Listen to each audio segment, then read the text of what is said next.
Yo, what's good, gang? It's the Dope Guy, and I am back with another video, big dog. Yo, hope you guys are all doing well out there because I'm doing alright. Here I am spinning the block with contact for y'all, man, on my soul. Hey, yo, today's video, we got why one World Cup equals to 104 Super Bowls, man. Yo, shout out to my people who are participating in the World Cup, all the teams, all 48 teams. You know what I'm saying? It's been a lot of games we've been playing for the last couple weeks or so, man. It's been lit, man. Shout out to all my people who are in America, having the time, exploring the food, all that great stuff, man. But it's not about that. It's about why one World Cup is probably bigger than getting the Super Bowl, man. And one World Cup equals 104 Super Bowls. So I know it's gonna be a dope video and I cannot wait to tap in. But before we do that, subscribe to the Dope Guy, that way to get notifications every time I upload. And from right here on Snapchat and Instagram, right across the bottom of the screen. So that being said, I'm not gonna hold y'all much longer because y'all already know this. Go, big dog. Let's get into it. Yes, sir.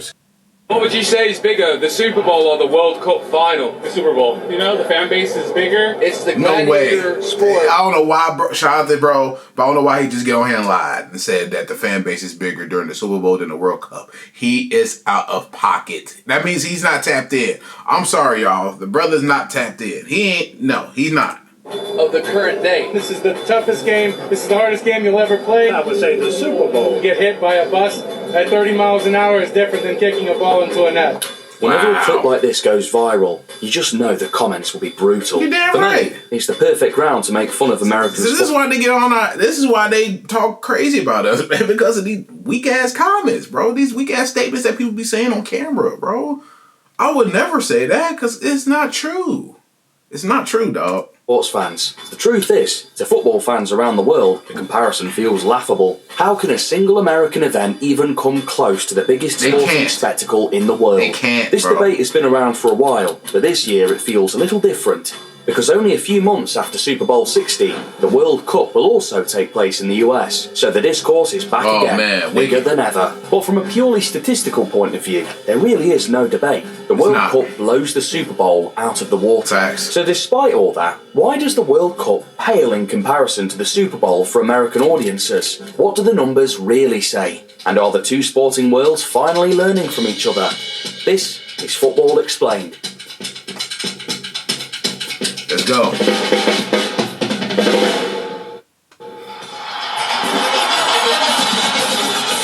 One of the most defining moments of Michael Jackson's career didn't happen on a world tour. It happened at the Super Bowl halftime show in 1993. Decades later, it's still part of the conversation. And that captures the unique power That of was America's fire. cultural exports, That was where fire. music, television, and sport often share the same stage. That context matters when Americans describe the Super Bowl as the biggest sporting event in the world. But beyond the US, that framing often lands badly. Because in football culture, the talking is done on the pitch. Yep. Everything else is noise. Which makes the Super Bowl feel like the antithesis of football. From an ideological standpoint, football has little tolerance for what it sees as gimmicks. Any change in familiarity and suddenly, the game's gone. So when the flagship football event, the World Cup, gets dragged into the same sentence as quote-unquote an unserious American sport, Wow. the football faithful find it straight up offensive. The reaction is usually mockery, not debate. Inside the US though, the Super Bowl occupies a very different space. It happens every year. Friends, families and workplaces revolve around it. It's an annual social ritual. Beyond the game itself, the halftime show sits at the centre of the event. The Super Bowl is the culmination, obviously, of the season. It is the most watched event every year on television. That was Bob Dorfman, a sports market analyst based in the United States. It far exceeds anything else. The halftime show has become a huge event. Some people just watch it to see who's going to be. Yeah, that's crazy. The only people really watch the Super Bowl to see who the hell's performing halftime. Like this year was Bad Bunny. Last year was Kendrick.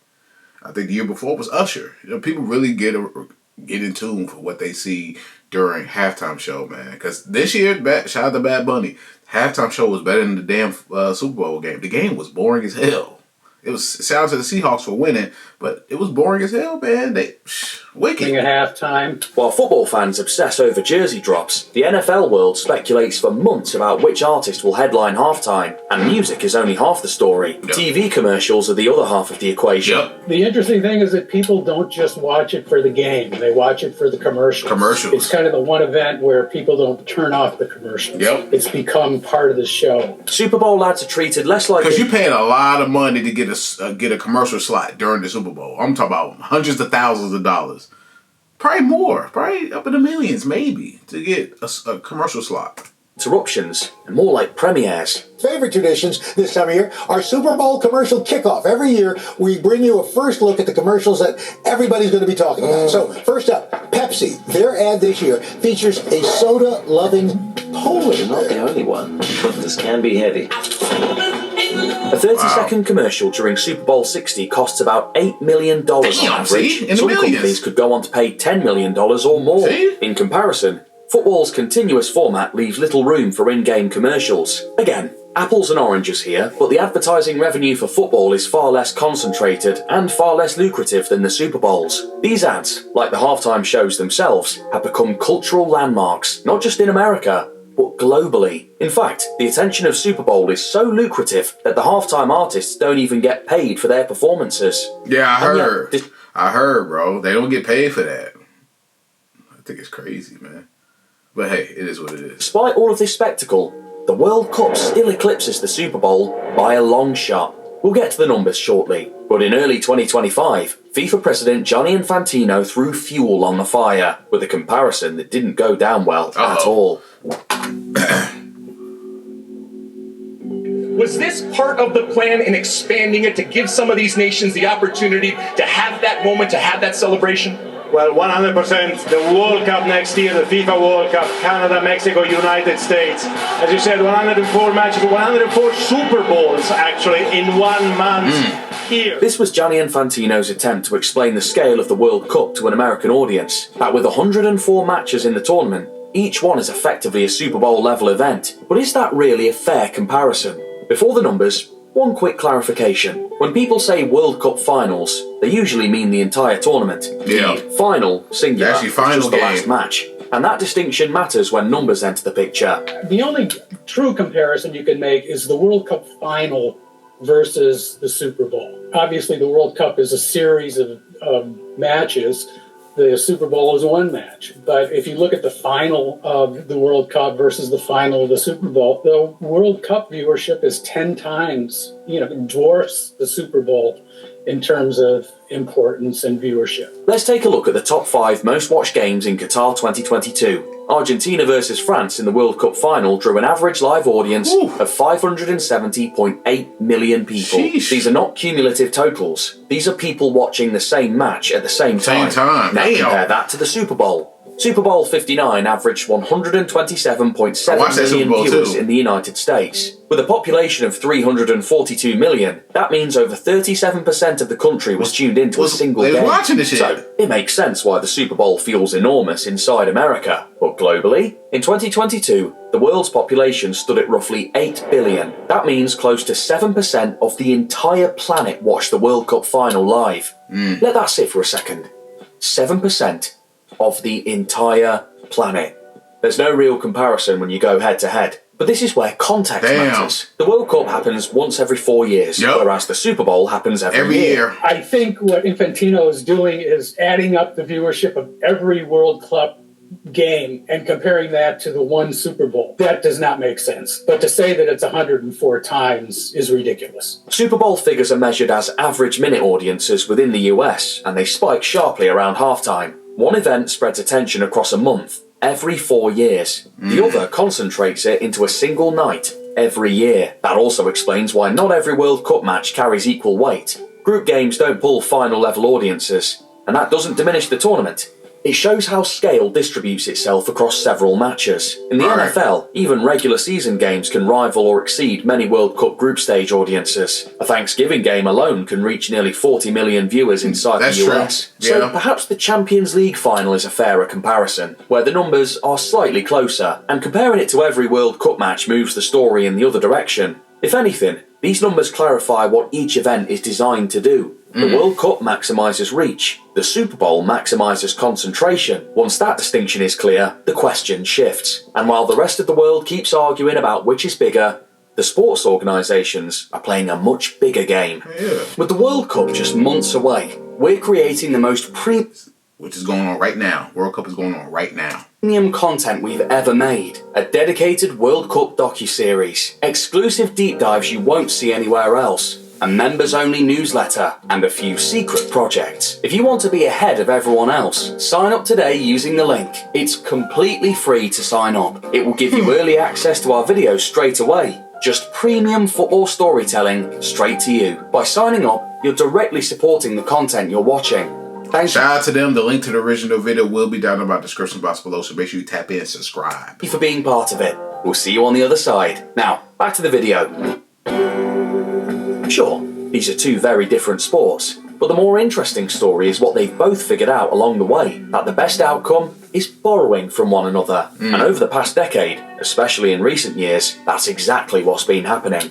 Football, for example, has increasingly leaned into eventisation. Opening ceremonies have always mattered at the World Cup, but live performances tied to match days are relatively new. The 2026 World Cup final is set to feature a Super Bowl-style halftime show, and before that, Champions League experimented with pre-match concerts featuring artists like Lenny Kravitz, Dua Lipa, and Linkin Park. These moments have become part of football culture, even if the reception is still mixed. Some broadcasters have even opted not to broadcast the concerts live, but instead focus on the pre-match analysis. Interesting thing to me is that they just announced that there's going to be hydration breaks during each half of every World Cup game, no matter what the weather is. And that presents an opportunity for advertisers to spend money, which has always been a difficulty for soccer to catch on in America, is because there really isn't an opportunity for advertisers to spend money and run commercials. So allowing that to happen for 3 minutes,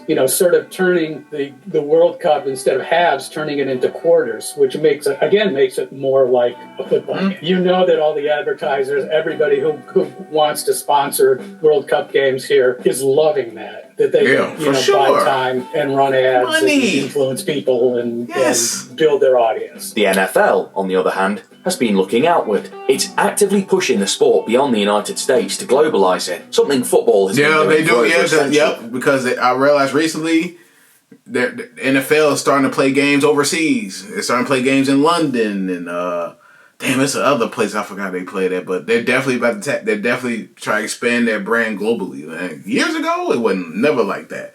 The NBA has always been like that, I feel like, and they're great at that. You know what I'm saying? But NFL is definitely tapping into going overseas more. The clearest example is the NFL International Series, which began in London in 2007 and has since expanded into Germany, Mexico, and now South America and Australia. And to host these games, the NFL partners with, guess who? Football clubs and their stadiums. The NFL regular season games have been played at Wembley, Tottenham Hotspur Stadium, Allianz Arena, and even at the legendary Estadio Azteca. In fact, they just recently inked a multi-year deal for regular season games to keep playing at Real Madrid's Bernabeu. On the other hand, the NFL stadiums are being prepped for the World Cup too. This underscores how deep into football territory the NFL has gone. If the trend continues and the NFL keeps pushing into new markets, there could one day be a Super Bowl outside of America. NFL Commissioner Roger Goodell That'll be fire, bro. Has said an international Super Bowl isn't unthinkable long term, especially if the league ever adds a team outside the US. But even then, this comparison may never truly fade. And maybe that's the wrong question to even begin with. Because despite everything, the World Cup might always be the biggest sporting event on Earth. That part isn't up for debate. But the Super Bowl proves something important. That when you create a sense of belonging and build a strong culture, you will get fandom that will last generations. And to these fans, nothing else matters. Right. So, perhaps, at their core, the two sports might be more alike than they are different. Final this time, it's getting a halftime show, so maybe it's taking the leaf out of the Super Bowl's butt. Over America, the way they do sports is remarkable, and we can obviously take loads of pages from their book, but it's the World Cup. Everyone knows about it, and everyone wants to win it. If you live outside America, you probably watch the Super Bowl, but you're not overly bothered about it. Whereas everyone wants to watch the World Cup. Yeah, shout out to him, man, for saying that, man. You know what I'm saying? Yeah, you watch the Super Bowl, but it's kind of like whatever with you. You know what I'm saying? But with the World Cup, everybody's tapped in, because especially if it's representing your native country, everyone's tapped in. Like USA, everybody's tapped in with the World Cup. You know what I'm saying? World Cup is huge. I would love to go to a World Cup game. I've seen the prices of them tickets though, but I would love to go to a World Cup game. Hell, I would love to go to a Super Bowl game. Hell, I would love to go to an NFL game. I've never been to an NFL game. No cap. Never been. But yo, I would love to experience both, man. That'd be fire, bro. Shout out to the World Cup. You know what I'm saying? It's going on right now. Shout out to the NFL. Shout out to the Super Bowl, man. Like I said, a lot of people tap into the Super Bowl just to see the performances. But if your team is in the Super Bowl, you hype for sure. Definitely hype. World Cup, you try.